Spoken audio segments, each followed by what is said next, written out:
সাহাবীরা বলতেন আহলান সাহলান, শীতকালকে বলতেন আহলান সাহলান, শীতকাল তুমি এসেছো আলহামদুলিল্লাহ। এখন রাত্রেবেলা হে কোরআনওয়ালারা তোমরা উঠে যাও এবং কোরআন তেলাওয়াত করতে থাকো, এবং দিনের বেলা তোমরা সওম পালন করতে থাকো আলহামদুলিল্লাহ। তো শীতের রাতটা কাজে লাগাতে পারি না আমরা?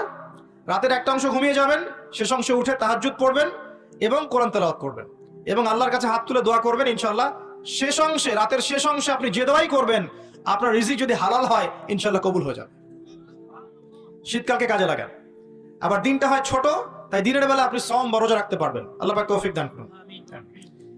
শীতকাল সম্পর্কে একটা এরকম বর্ণনা আছে, যখন কঠিন শীত আসবে তখন ওই শীতটা থেকে একটু আশ্রয় প্রার্থনা করতে হয় আল্লাহর কাছে, আল্লাহ এই কঠিন শীত থেকে আমাকে বাঁচাও। কারণ কি জানেন? কারণ হচ্ছে জাহান্নাম বছরে 2টা নিঃশ্বাস ছাড়ে। কয়টা নিঃশ্বাস? একটা নিঃশ্বাস গ্রীষ্মকালে যখন প্রচন্ড দাবদাহ চলে, ওইটা হচ্ছে জাহান্নামের নিঃশ্বাসের ফসল। ওই প্রভাবে পৃথিবীতে এরকম দাবদাহ চলে। এই সায়েন্স বিশ্বাস করবে? করবে না। ওর বিশ্বাসের আমার যায় আসে না। আল্লাহ পাক বলেছেন সত্য, রাসূল বলেছেন সত্য। আরেকটা হচ্ছে শীতকালে যখন প্রচন্ড ঠান্ডা, তখন শীতকালে জাহান্নামের এমন একটা জায়গা আছে যেটা কিন্তু শীতল জায়গা। জাহান্নামের পুরো জায়গাটাই কিন্তু আগুন নয়, এমনও জায়গা আছে যেটা কি খুব শীতল। ওই শীতল অংশ শ্বাস ছাড়লে এই যে পৃথিবীতে সেই এই শীতের একটা প্রভাব চলে আসে, প্রচন্ড ঠান্ডা শৈত্য প্রভাব চলে আসে। এটা হয়তো অনেকে বিশ্বাস করবে না, মনে করবে যে ধর্মান্ধ কথাবার্তা। হাদিসে আছে নবী সাল্লাল্লাহু আলাইহি ওয়াসাল্লাম বলেছেন, কে সত্যবাদী? এই পুরো সভ্যতা না রাসূল সাল্লাল্লাহু আলাইহি ওয়াসাল্লাম? এই বিশ্বের সমস্ত মানুষ সত্যবাদী বেশি না আল্লাহ রাসূল বেশি সত্যবাদী? বাস, আর কোনো দরকার আছে কথা? শীতকালটা কাজে লাগাই। এই শীতকালে আমি একটা আমল বলে দিই প্রিয় ভাইরা। শীতকালে নবী সাল্লাল্লাহু আলাইহি ওয়াসাল্লাম এই যে তাহাজ্জুদ পড়তে উৎসাহিত করেছেন, সওম রাখতে উৎসাহিত করেছেন এবং সাহাবীরা কোরআন তেলাওয়াত করতে উৎসাহিত করেছেন। একটা হাদিসে আছে তিনটা কাজ মানুষের গোনার একটা বড় বড় অংশকে মিটিয়ে দিবে।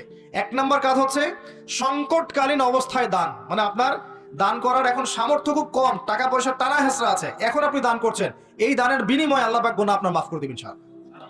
2 নম্বরটা হচ্ছে যে কঠিন গরম পড়েছে, এই গরমের দিনে আপনি রোজা রেখেছেন, তৃষ্ণার্ত থেকেছেন, এই গরমে রোজা রাখার কারণে আপনার গুনাহ মাফ হয়ে যাবে ইনশাআল্লাহ।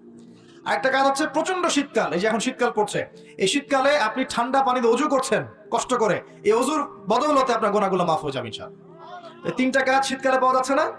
3 নম্বর কাজটা শীতকালে পাওয়া যাচ্ছে না, যে শীতের সময় পূর্ণাঙ্গ রূপে ওযু করলে আপনার গুনাহগুলো মাফ হয়ে যাবে ইনশাআল্লাহ।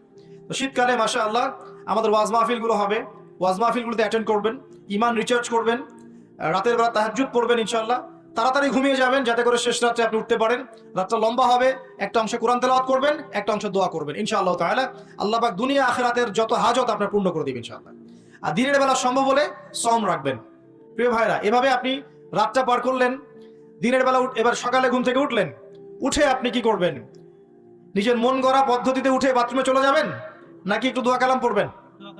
উঠে দোয়া পড়বেন, আলহামদুলিল্লাহিল্লাযী আহইয়ানা বা'দা মা আমাতানা ওয়া ইলাইহিন নুশুর। তারপর যাবেন আপনি বাথরুমে, গিয়ে আগে কোন পা ঢুকাবেন? ডান পা না বাম পা? আগে বাম পা। বিসমিল্লাহ বলে ঢুকিয়ে আল্লাহুম্মা ইন্নী আউযু বিকা মিনাল খুবসি ওয়াল খাবাইস ইস্তেনজা করেন। যতক্ষণ ইস্তেনজা করছেন আপনি ইবাদতের মধ্যে আছেন ইনশাআল্লাহ। এবার বের হলেন গুফরানাকা বলে, বের ওযু করবেন, প্রথমে বিসমিল্লাহ। ওযু ধীর স্থির ভাবে করবেন, আরো যে বললাম খুব বেশি পানি ইউজ করার দরকার নাই, পানির স্পিডটা কম রাখবেন, পানি অপচয় করবেন না। দেখেন, ওযু যদি বিশুদ্ধ না হয় নামাজ কি বিশুদ্ধ হবে? ওযুতে যদি আপনি 1 বালতি পানি শেষ করেন তাহলে তো হলো না কিছু।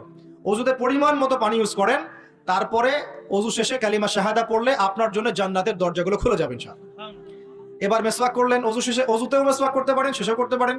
এবার আপনি পায়ে হেঁটে হেঁটে নামাজে যাচ্ছেন, নামাজে যাওয়ার সময় বাসা থেকে বের হবেন, এমনি এমনি বের হবেন না দোয়া পড়বেন? কোন দোয়া পড়বেন? আল্লাহি ওয়ালা হাওলা ওয়ালা কুওয়াতা ইল্লা বিল্লাহ। বাস, বের হওয়ার সাথে সাথেই একজন ফেরেশতা আপনার সাথে চলে আসবে ইনশাআল্লাহ, শয়তান দূরে চলে যাবে। এবার পায়ে হেঁটে হেঁটে আপনি মসজিদ যাচ্ছেন, প্রত্যেক পদক্ষেপে হাঁটছেন, একটা করে পা ফেলছেন, একটা গুনাহ মাফ, একটা করে পা ফেলছেন, একটা নেকি লেখা হচ্ছে। আর কি চাই বলেন? আল্লাহ পাক রহমত দিচ্ছেন, মর্যাদা বাড়াচ্ছেন। এই সময় একটা দোয়া পড়তে পারেন, আমি শিখিয়ে দেই। এই দোয়াগুলো সব হিসনুল মুসলিম বইয়ের মধ্যে আছে। প্রিয় ভাই, সবগুলো দোয়া মুখস্থ করে ফেলেন। সারা জীবনে কত কিছু মুখস্থ করলেন, আমি ফখর করছি না, কিন্তু আমি বিশ্বাস করেন এই মুহূর্তে যদি বাংলাদেশের সব দোয়ার বইও না থাকে, মুখস্থ একটা পুরা হিসনুল মুসলিম লিখে দিতে পারবো ইনশাআল্লাহ।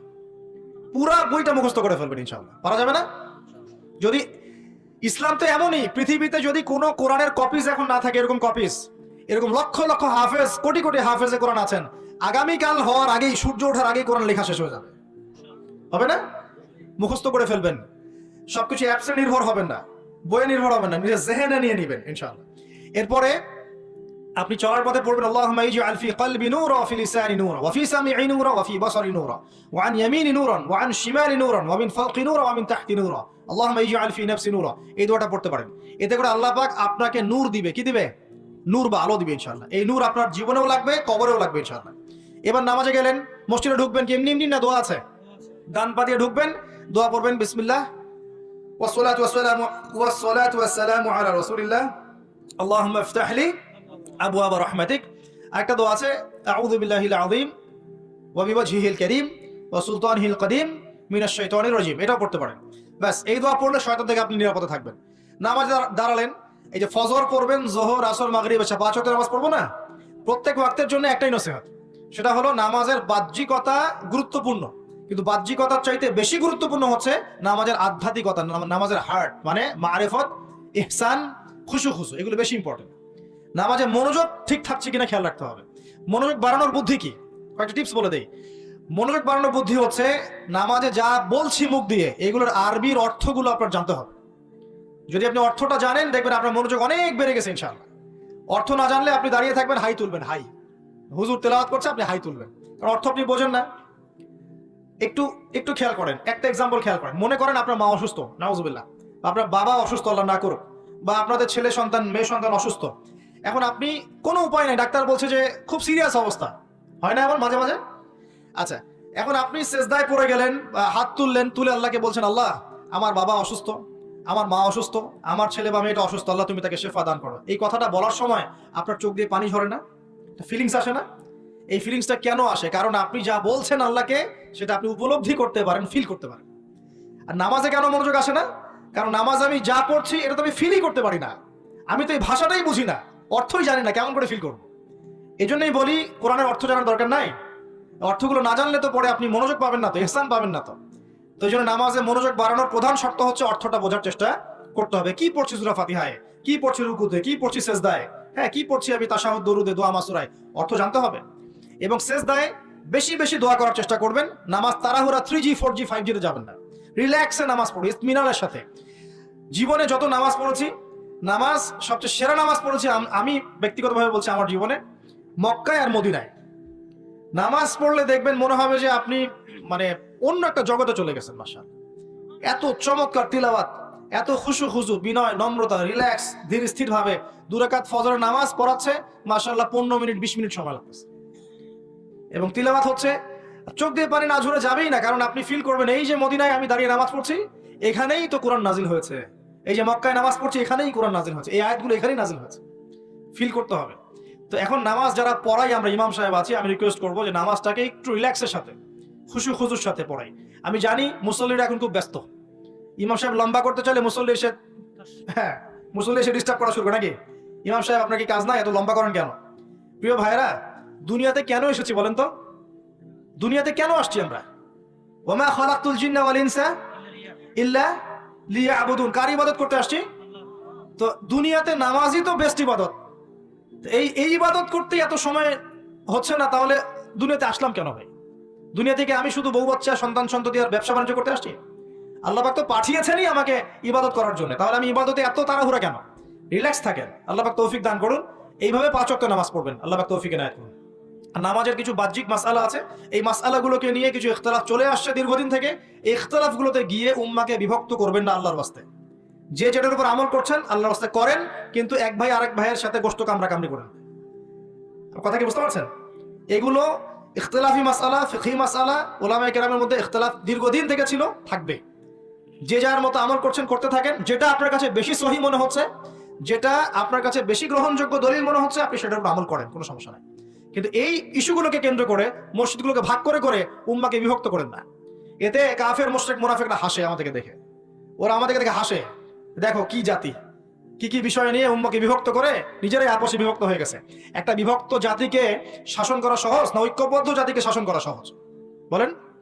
এখন আমরা তো বিভক্ত না ঐক্যবদ্ধ? সুবহানাল্লাহ। কাফের মুশরিকদের মধ্যে যদি 100টার মধ্যে 90টা বিষয়ে দ্বিমত থাকে, একটা বিষয় ঐক্যমত যে মুসলিমদের সাথে, মুসলিমদেরকে ডমিনেট করতে হবে, মুসলিমদেরকে মানে ডিঙ্গিয়ে উপরে যেতে হবে, ওরা একমত, মাশাআল্লাহ, ওরা ঐক্যবদ্ধ। আর আমাদের মধ্যে যদি দেখেন আপনি যে 90টা বিষয় আমরা একমত, এই 4টা 5টা 6টা বিষয় আমরা দ্বিমত, ওই কয়েকটা বিষয় যথেষ্ট উম্মাকে বিভক্ত করে ফেলার জন্য। তাহলে আমরা নিশ্চয়ই দূরদর্শিতা সম্পন্ন জাতি হলাম। আল্লাহ পাক জানি না আমাদের কবে বোধোদয় দিবেন, আর দোয়া করি আল্লাহ পাক এমন প্রজন্ম যেন নিয়ে আসেন যারা স্মার্ট হয়, বিচক্ষণ হয়, উম্মাকে ঐক্যবদ্ধ করতে পারে। আমিন। যদি আমাদের দ্বারা না হয়, না হোক, আল্লাহ পাক এমন প্রজন্ম নিয়ে আসুক যে এই প্রজন্ম আল্লাহ রাব্বুল আলামিনের জমিনে উম্মাকে ঐক্যবদ্ধ করে উম্মাকে এগিয়ে নিয়ে যাবে ইনশাআল্লাহ। প্রিয় ভাইরা, এইভাবে নামাজ শেষ করেন। এখন নামাজের পর কি চলে যাবেন? জিকির আজগার আছে, তাসবিহ তাহলিল আছে, কোরআন তেলাওয়াত করতে পারেন। প্রয়োজন হলে বা সম্ভব হলে আপনি ইশরাকের নামাজ পড়তে পারেন। একটা কবুল হজ, একটা কবুল উমরার নেকি পাবেন ইনশাআল্লাহ। এরপরে আপনি প্রয়োজনে চাষ্টের নামাজ পড়তে পারেন। এখন নাস্তা খাবেন, নাস্তা খাওয়ার সময় কি মন গড়া ভাবে খাবেন নাকি রাসূলের পদ্ধতিতে খাবেন? রাসূলুল্লাহ সাল্লাল্লাহু আলাইহি ওয়াসাল্লামের মতো করে খান। 3 ভাগ খাবেন, 1 ভাগ খাবার, 1 ভাগ পানি, 1 ভাগ ফাঁকা। এবং খাওয়ার আগে বিসমিল্লাহ, শেষে আলহামদুলিল্লাহ। খাওয়াটাও কি হবে তখন? ইবাদত। এভাবে আপনি পড়াশোনা করবেন। এরপরে স্কুলে যাবেন বা কলেজে যাবেন বা বিশ্ববিদ্যালয়ে যাবেন বা আপনার চাকরি ক্ষেত্রে যাবেন, ব্যবসা ক্ষেত্রে যাবেন, বিভিন্ন জন বিভিন্ন জায়গায় চলে যাবো আমরা। এখন কি নামাজ তো পড়লাম রাসূলের মতো, তাহাজ্জুদ পড়লাম রাসূলের মতো, ওযু ইস্তেঞ্জা খাবার খেলাম রাসূলের মতো। এখন কি আমি অর্থনৈতিক জীবনে গিয়ে রাসূলের খেলাফ চলবো? আমি কি শিক্ষা ক্ষেত্রে গিয়ে রাসূলের খেলাফ চলবো? আমি কি পরিবারে এসে এখন রাসূলের আদর্শের বিরুদ্ধে চলবো? তাহলে কি আমি পরিপূর্ণ মুসলিম হতে পারবো? তাহলে সমাধান কি? ব্যবসা করতে গিয়েছেন, এখানে ব্যবসার সুন্নত আছে। মাপে কম দিতে পারবেন না, পণ্যে ভেজাল মিশাতে পারবেন না, কাউকে ঠকাতে পারবেন না, ঠিক আছে, মজুদদারি করতে পারবেন না, আপনি কৃত্রিম সংকট তৈরি করতে পারবেন না। ব্যবসার মূলনীতি মেনে চলবেন, ইনশাআল্লাহ আপনি এখানেও নাকি পাবেন ইনশাআল্লাহ। বরং সৎ ব্যবসায়ী হলে পরে আপনি নবীদের সাথে হাসর করতে পারবেন ইনশাআল্লাহ। চাকরি করতে গিয়েছেন, এখন কি ফাঁকি দিবেন কাজে? এখন কি ঘুষ নিবেন? এখানে কি আপনি সুদ খাবেন? এখানে কি আপনি দুর্নীতি করবেন? এখানে আপনার চয়েস। আপনি যদি করেন ক্ষতিগ্রস্ত হবেন। ইবাদত বন্দেগীর জীবনে আপনি মুসলিম হলেও এই ক্ষেত্রে কিন্তু আপনি পরিপূর্ণ মুসলিম হতে পারছেন না। আবার যদি সমাজে যান, এখানে কি আপনি কি মন গড়া সব কাজ করবেন, মন গড়া বিধান প্রয়োগ করবেন? এটা কিন্তু আপনার চয়েস। কিন্তু যদি আপনি করে ফেলেন, তাহলে ওই ক্ষেত্রে আপনি পরিপূর্ণ মুসলিম হতে পারলেন না। এভাবেই জীবনের প্রত্যেকটা ক্ষেত্রে যদি আমরা রাসূলের আদর্শ মেনে চলি, অটোমেটিকলি সমাজে শান্তি, শৃঙ্খলা, স্থিতিশীলতা চলে আসবে ইনশাআল্লাহ। এবং শুধুমাত্র যুব সমাজ নয়, আমাদের প্রবীণরা, মা বোনরা, আমাদের আগামী প্রজন্ম এবং চলমান যে প্রজন্ম চলছে, সকলেই উপকৃত হবে ইনশাআল্লাহু আযজা ওয়া জাল্লা।